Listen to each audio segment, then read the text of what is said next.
Good afternoon, శుభాకాంక్షలు. ఈరోజు ఇక్కడికి అనంతపురం రావడం ప్రధాన ఉద్దేశం ఏంటంటే హార్ట్ సంబంధించినటువంటి గుండె జబ్బులలో వచ్చినటువంటి అధునాతన చికిత్సా విధానాలు గురించి తెలియజెప్పడం, అట్లాగే కొన్ని ప్రివెంటివ్ ఆస్పెక్ట్స్ అంటే అవి రాకుండా మనం ఎటువంటి జాగ్రత్తలు తీసుకోవాలి అనేది తెలియజెప్పడానికి వచ్చాను. ఎందుకంటే ఈ మధ్య మన భారతదేశంలో కూడా బీపీ కానీ, షుగర్ కానీ, కొలెస్ట్రాల్, ఓవర్ వెయిట్, స్మోకింగ్ ఇట్లాంటివన్నీ మనం ఎక్కువగా చూస్తున్నాం. దీనివల్ల ఏంటంటే గుండె జబ్బులు, ముఖ్యంగా కరోనరీ ఆర్టరీ డిసీజ్ అనేది ఎక్కువగా అవుతుంది. దానివల్ల కొంతమంది యుక్త వయసులోనే హఠాత్తుగా మరణానికి కూడా పాల్పడడం అనేది మనం కామన్గా చూస్తున్నాం. సో దీని గురించి కొంచెం అవగాహన కల్పించాలి అనే ఉద్దేశంతో ఈ సమావేశం అనేది అన్ని చోట్ల చేస్తున్నాము. ఈరోజు ఇక్కడ అనంతపురం రావడం జరిగింది. అంటే హార్ట్ అటాక్ వచ్చిన తర్వాత చికిత్సా విధానాల్లో ఏంటంటే ఒకటేమో స్టెంటింగ్ ప్రక్రియ, ఆపరేషన్ లేకుండా మనం స్టెంట్స్ పెట్టడం అనేది ప్రాచుర్యంలో ఉన్నది ప్రస్తుతం. రెండవది ఏంటంటే bypass surgery. So bypass surgery అయిన తర్వాత చాలామంది ఏమనుకుంటారంటే ఇంకా అయిపోయింది, చికిత్స అయిపోయింది, వేరే అపెండిక్స్ లాగా అట్లా అనుకుంటారు. అవేంటంటే ఒకసారి చేస్తే పర్మనెంట్ సొల్యూషన్. కానీ బైపాస్ సర్జరీ చేసిన తర్వాత కూడా పేషెంట్కి మళ్ళీ ప్రాబ్లం వచ్చే అవకాశం ఉంటుంది. అది చాలామందికి తెలియదు. అందువల్ల ఏంటంటే బైపాస్ అయిన తర్వాత కూడా రెగ్యులర్ చెకప్లో ఉండటం అనేది అవసరం. ఒకసారి బైపాస్ అయిన తర్వాత బైపాస్లో ఏం చేస్తారంటే ఒకటేమో ఆర్టీరియల్ గ్రాఫ్టింగ్ ఉంటుంది, ఇంటర్నల్ ఆర్టరీ ఉంటుంది, మెమరీ ఆర్టరీ, దాన్ని బైపాస్ చేస్తారు. రెండవది ఏంటంటే కాల్లోంచి వెయిన్స్ తీసుకుంటారు. సో వెయిన్స్ ఏంటంటే తక్కువ ప్రెషర్ని తట్టుకునేటువంటివి. కానీ మనం ఇక్కడ బైపాస్ చేసినప్పుడు ఏంటంటే హార్ట్ ప్రెషర్ ఎక్కువ ఉంటుంది, 120/80 ఉంటుంది. అదే వెయిన్స్లో ఏంటంటే 10 మిల్లీమీటర్స్ అంతే ఉంటుంది. అంటే దాదాపు మనము 10 రెట్లు ఎక్కువ ప్రెషర్ తట్టుకోవాలి. అందువల్ల ఏంటంటే వెయిన్స్లో కూడా బ్లాకేజెస్ డెవలప్ అవుతాయి. సో అది జనరల్గా ఏంటంటే 50% of the vein grafts 10 years లోపల మూసుకుపోయే అవకాశం ఉంటుంది, అందులో బ్లాక్స్ ఏర్పడతాయి. సో అందువల్ల ఏంటంటే ఈ బైపాస్ అయిన తర్వాత కూడా ఎవ్రీ 5 ఇయర్స్ కానీ 10 ఇయర్స్ కానీ సిటీ యాంజియో కానీ యాంజియోగ్రామ్ కానీ చేసుకోవడం అవసరం. అయితే ఆ తర్వాత ఏముందంటే అందులో బ్లాక్ ఏర్పడినప్పుడు ముందు తెలుసుకోకపోవడం వల్ల మళ్ళీ సెకండ్ టైం హార్ట్ అటాక్ అనేది రావచ్చు, 10 ఏళ్ళకి కానీ 15 ఏళ్ళకి కానీ. అట్లా వచ్చినప్పుడు ఆ వెయిన్ గ్రాఫ్ట్లో స్టెంట్ పెట్టడం అనేది ఒక చికిత్సా విధానం. ఎందుకంటే మళ్ళీ రెండోసారి బైపాస్ అనేది ఎక్కువ ప్రాబ్లం అవుతుంది. అందులో కొన్ని టెక్నిక్స్ ఉంటాయి ఆ బైపాస్ చేసిన వెయిన్లోంచి వెళ్ళడానికి. దానిలో ఏంటంటే మనం ఇక్కడ వీరికి తిమ్మన్న గారు అని చెప్పేసి నియర్లీ 66 ఇయర్స్, వారికి 2008లో బైపాస్ అయింది. ఆ తర్వాత చెకప్లో ఉన్నారు, కానీ ఈ యాంజియోగ్రాము ఇది చేసుకోలేదు. వారు అక్టోబర్లో మళ్ళీ హార్ట్ అటాక్ రావడం జరిగింది. సో ఇక్కడ యాంజియోగ్రామ్ చేసిన తర్వాత మొత్తం బ్లాక్ అయిందని చెప్పడం, వాళ్ళు తెలుసుకొని హైదరాబాద్కి రావడం, అక్కడ మెడికవర్ సికింద్రాబాద్లో వారికి వెయిన్ గ్రాఫ్ట్ లోపల ఇంట్రావాస్కులర్ అల్ట్రాసౌండ్ చేసి 2 స్టెంట్స్ను అమర్చడం జరిగింది. అది నవంబర్ 1వ తారీఖు నాడు చేశాము. దాని తర్వాత వాళ్ళు ఆరోగ్యంగా ఉన్నారు. అది ఆ విషయం గురించి ఒకటి చెప్పాలని. దాని తర్వాత బైపాస్ అయిన తర్వాత కూడా రెగ్యులర్గా యాస్పిరిన్, తర్వాత క్లోపిడోగ్రెల్, ఈ ఏవైతే బ్లడ్ థిన్నర్స్ ఉన్నాయో అవి వాడటము, కొలెస్ట్రాల్ అదుపులో పెట్టుకోవడము, అట్లాగే వేరే రిస్క్ ఫ్యాక్టర్స్ ఏమైనా ఉంటే, ఉదాహరణకి బీపీ కానీ షుగర్ కానీ ఉంటే అవి అదుపులో పెట్టుకోవడము, every yearly once at least checkups చేసుకోవడం అనేది అవసరం. సో ఈ విషయం గురించి కొంత అవగాహన కల్పిద్దామనే ఉద్దేశంతో ఈ సమావేశం చేశాము. అంతేకాకుండా మెడికవర్ హాస్పిటల్ అనేది సికింద్రాబాద్లో ఇప్పుడు ఒక 6 months బ్యాక్ స్టార్ట్ చేశాము. మనకు ఇండియాలో 25 బ్రాంచెస్ ఉన్నాయి. అందులో అధునాతన చికిత్సా విధానాలన్నీ కూడా మనం చేస్తున్నాము. కాంప్లెక్స్ ప్రొసీజర్స్ అన్నీ కూడా అక్కడ చేయడం అనేది జరుగుతుంది. సో ఈ ఉద్దేశంతో ఈరోజు మనం మాట్లాడడం జరిగింది. వారు కూడా వారి అభిప్రాయాన్ని వారు మీతో పంచుకుంటారు. తర్వాత ఏదైనా ప్రశ్నలు ఉంటే వాటిని మనం డిస్కస్ చేస్తాం. నాకు 48 సంవత్సరాల ఏజ్లో హార్ట్ అటాక్ వచ్చింది.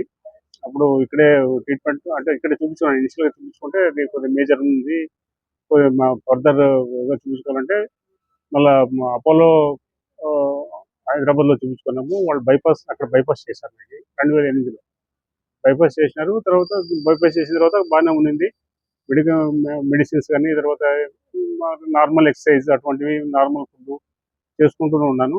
అయినా కానీ తర్వాత ఆల్మోస్ట్ 16-17 ఇయర్స్ తర్వాత మళ్ళీ నాకు ప్రాబ్లం వస్తే మళ్ళీ అంటే ఇక్కడ వీరి దగ్గరికి వీళ్ళ మేడం ఉంది, వారు శ్రీలక్ష్మి మేడం అని, వారి ద్వారా ఈ హాస్పిటల్కి పోవడం జరిగింది. లక్కీగా ఏమంటే నాకు మంచి సీనియర్ మోస్ట్ డాక్టర్ నాకు ట్రీట్మెంట్ చేయడానికి దొరికారు, సార్ ప్రమోద్ కుమార్ గారు.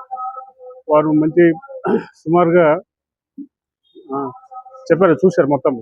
చూసిన తర్వాత అది ఆల్రెడీ బైపాస్ అయింది కాబట్టి దాంట్లో చేయడం అంటే మామూలు జూనియర్స్ చేసే అది కాదు, అది ప్రక్రియ కాదు, అది సీనియర్ మోస్ట్ చేయాల్సింది. అది సార్ చాలా బాగా ట్రీట్ చేశారు నన్ను. అది దాంట్లో 2 స్టంట్లు సుమారు ఆల్మోస్ట్ 2 ఇంచులు పొడవు, అది 2 కలిపి 2 ఇంచులు, ఆల్మోస్ట్ 2 ఇంచులు పొడవు, అది 2 కలిపితే అంత స్టంట్ వేశారు. అంత స్టంట్ వేసి చేశారు. తర్వాత వాళ్ళ హాస్పిటల్కి పోయినప్పుడు ముందు కానీ తర్వాత కానీ చాలా మంచి ట్రీట్మెంట్ ఇచ్చారు. మంచి ఆ, వాళ్ళ స్టాఫ్ కానీ అంతా బాగా చూస్తున్నారు. తర్వాత నాకు ఏ విధమైన ఇబ్బంది లేకుండా హ్యాపీగా ఉంది. ఇక్కడ అనుకోండి, తిమ్మన నా పేరు. సో ఇప్పుడు ఉన్న పద్ధతుల్లో ఏంటంటే ఎక్కువగా బైపాస్ సర్జరీ అవసరం లేకుండానే చాలా మటుకు స్టెంట్ ప్రక్రియ ద్వారా చేస్తున్నాము.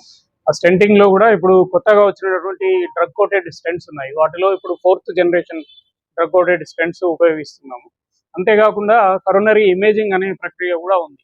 ఇందులో ఏంటంటే కరోనరీ ఆర్టరీ లోపలే ఒక కెమెరా పంపించేసి దానిలో ఆ నరం యొక్క వ్యాసం ఎంత ఉన్నది, దానిలో లెంత్ ఎంత వరకు దాని మేరకు కూడిక ఉంది, స్టెంట్ సైజ్ ఎంత, ఇట్లాంటి అన్ని తెలుసుకునే అవకాశం ఉంది. అంతేకాకుండా లేటెస్ట్గా ఇప్పుడు ఓసిటీ అనేది వచ్చింది, ఐబస్ అనేది ఉంది. ఓసిటీలో కూడా ఆర్టిఫిషియల్ ఇంటెలిజెన్స్ ఉపయోగిస్తూ మనం ఏదైతే కెమెరా పెట్టి రన్ తీసుకుంటామో ఆటోమేటిక్గా దానిలోనే ఎడ్జ్ డిటెక్షన్ అయిపోతుంది.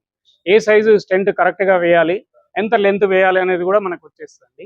సో దానివల్ల ఏంటంటే correct size of stent, correct length వేయడం వల్ల ప్రాబ్లమ్స్ అనేవి తగ్గుతాయి. ప్రొసీజర్ చేసేటప్పుడు కూడా ప్రాబ్లమ్స్ రాకుండా మనం సులువుగా చేయొచ్చు, క్షేమంగా పేషెంట్కి చేయడం అనేది జరుగుతుంది. అంతేకాకుండా ఈ మధ్య ఏంటంటే ఎక్కువ వయసు ఉన్న వాళ్ళు కూడా చాలామంది వస్తున్నారు. ఎందుకంటే ఇండియాలో ఏజ్ అనేది పెరిగిపోయింది. మన లైఫ్ ఎక్స్పెక్టెన్సీ పెరగడం వల్ల వాళ్ళు కూడా ఎక్కువ క్యాల్సిఫైడ్ డిసీజ్ ఉంటుంది. అంటే ఆ గుండె నరం పైన కాల్షియం డిపాజిట్స్ ఉంటాయి. ఒక్కొక్కసారి అవి లోపల కూడా చొచ్చుకొని వస్తాయి అన్నమాట. సో కాల్షియం ఉన్నప్పుడు ఏంటంటే అది ఒక స్టీల్ రింగ్ మాదిరిగా ఉంటుంది. సో దానిలో మనం స్టెంట్ కానీ బెలూన్ కానీ పెట్టినప్పుడు ఆ రింగ్ ఎక్స్పాండ్ అవ్వదు అనమాట. సో దాన్ని బ్రేక్ చేయడానికి కూడా మనకు కొన్ని పరికరాలు అవసరం. అయితే అన్ని హాస్పిటల్స్లో అవి అందుబాటులో ఉండవు. అట్లాగే ఆ చికిత్సా విధానంలో కూడా మనకు తగిన నైపుణ్యం అవసరం. సో అందులో ఉదాహరణకి రోటాబ్లేటర్ అని కానీ, లేకపోతే లేజర్ కానీ, తర్వాత ఇప్పుడు ఐవిఎల్ బెలూన్స్, ఇట్లాంటి కొన్ని పరికరాలు ఉంటాయి. అవన్నీ కూడా మనకు అందుబాటులో ఉన్నాయి. అవన్నీ చూసుకొని చేస్తే ఏంటంటే ప్రొసీజర్ చేసేటప్పుడు రిస్క్ అనేది ఉండదు. అది చాలా ఇంపార్టెంట్ అన్నమాట. దాని గురించి మనం స్టడీ చేసుకొని అవి నేర్చుకొని ఆ టెక్నిక్స్ చేయడం వల్ల బెనిఫిట్ అవుతుంది పేషెంట్కి. ఇవి రెగ్యులర్గా అయితేనే ఉంటాయి సార్ బైపాస్. లాస్ట్ 30 years నుంచి నేను ట్రైనింగ్లో ఉన్నాను. అమెరికాలో 3 ఏళ్ళు చేసి వచ్చాను. దానివల్ల ఏంటంటే ఇటువంటి కాంప్లెక్స్ ప్రొసీజర్స్ బాగా చేయడం అనేది జరుగుతుంది. అయితే అవన్నీ చేయాలంటే ఏంటంటే మనకు ఒక ప్లాట్ఫామ్ కావాలి. ఈ ఎక్విప్మెంట్ అన్నీ అందుబాటులో ఉండాలి. అవి మనకి ఇప్పుడు మెడికవర్ సికింద్రాబాద్లో అన్ని ఎక్విప్మెంట్స్తో పాటు పెట్టడం అనేది జరిగింది. అయితే ఇంకొక విషయం ఏంటంటే అందరు కూడా మనం ఇండియాలో ఇప్పుడు 25 years నుంచే హార్ట్ అటాక్ పేషెంట్లని మనం చూస్తున్నాం.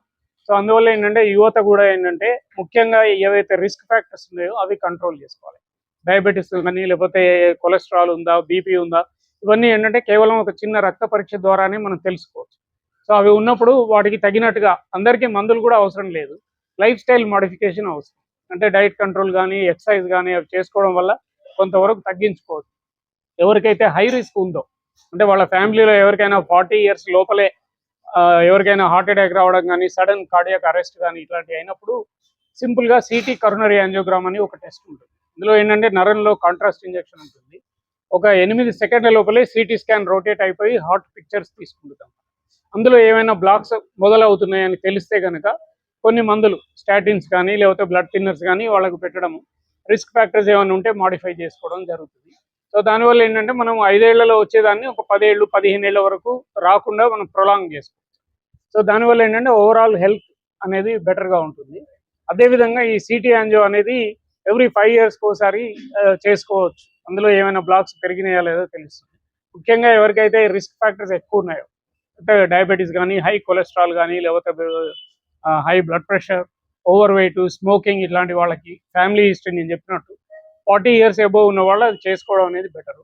అట్లాగే బైపాస్ అయిన తర్వాత కూడా ఎవ్రీ 5 years లేదా స్టెంట్ అయిన తర్వాత 5 yearsకి ఒకసారి అది చేయడం వల్ల ఆ బైపాస్ గ్రాఫ్ట్స్ ఎట్లా ఉన్నాయి, అవి పనిచేస్తున్నాయా లేదా, వాటిలో ఏమైనా బ్లాక్స్ ఏర్పడ్డాయా, అట్లాగే స్టెంట్ అయిన తర్వాత స్టెంట్ ఎట్లా ఉంది, స్టెంట్ లోపల ఏమైనా బ్లాక్ వచ్చిందా అనేది మనం ముందుగానే తెలుసుకోవడం జరుగుతుంది. దాన్ని బట్టి తగినటువంటి మందులు కానీ అవసరమైతే మళ్ళీ ప్రొసీజర్స్ ఏమైనా చేయాల్సి రావచ్చు. ఇప్పుడు బైపాస్ సర్జరీ అనేది ఎప్పుడవుతుందంటే అన్ని నరాలు మామూలుగా ఏంటంటే 3 రక్త నాళాలు ఉంటాయి.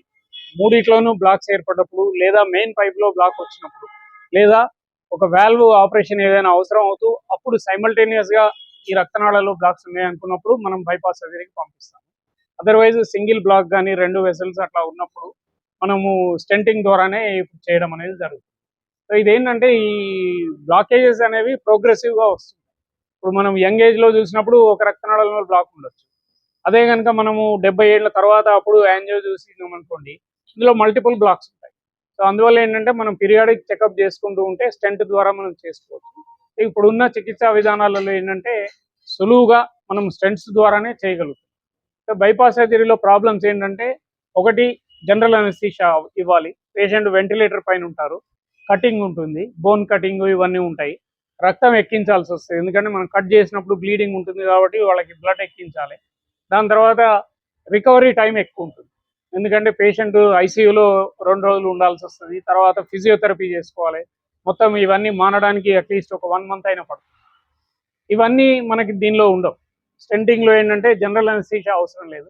లోకల్ అనెస్థీషియాలో ఇద్దరు రేడియల్ ఆర్టరీ ముంజేతి నుంచి కానీ లేదా తొడలో ఉన్నటువంటి రక్తనాళం ద్వారా లోకల్ అనెస్థీషియాలో చిన్న జైలకెన్ ఇంజెక్షన్ ఇచ్చేసి దాని ద్వారానే చేయొచ్చు. పేషెంట్ మనతో మాట్లాడుతూ ఉంటారు, మనం ఏం చేస్తున్నామో వాళ్ళు స్క్రీన్ పైన చూడటం జరుగుతుంది. ప్రొసీజర్ అయిన తెల్లారే మేము డిశ్చార్జ్ చేస్తాం పేషెంట్ని. వాళ్ళకి మందులు అవి రెగ్యులర్గా చెప్పి ఫాలోఅప్లో పెట్టుకుంటే సరిపోతుందండి. ఫ్యూచర్లో ఒకవేళ స్టెంట్లో ఏమైనా ప్రాబ్లం వచ్చినా కూడా, ఇదివరకు ఎక్కువ ఉండేది, ఇప్పుడు తగ్గిపోయింది, 2% ఉంది స్టెంట్ ఫెయిల్యూర్ రేట్స్. ఎందుకంటే ఇప్పుడు డ్రగ్ కోటెడ్ స్టెంట్స్ వచ్చాయి. ఒకవేళ అందులో మళ్ళీ ఏదైనా ప్రాబ్లం వచ్చినా కూడా స్టెంట్ లేకుండా అందులో డ్రగ్ కోటెడ్ బెలూన్స్ కూడా వచ్చాయి ఈ మధ్యలో. సో ఈ విధంగా ఏంటంటే బైపాస్ సర్జరీ రిక్వైర్మెంట్ అనేది తగ్గుతూ వస్తుంది. కొన్ని దేశాల్లో అయితే అసలు బైపాస్ అనేది చేయట్లేదు వాళ్ళు, మనం ఇండియాలో ఇంకా చేస్తున్నాము.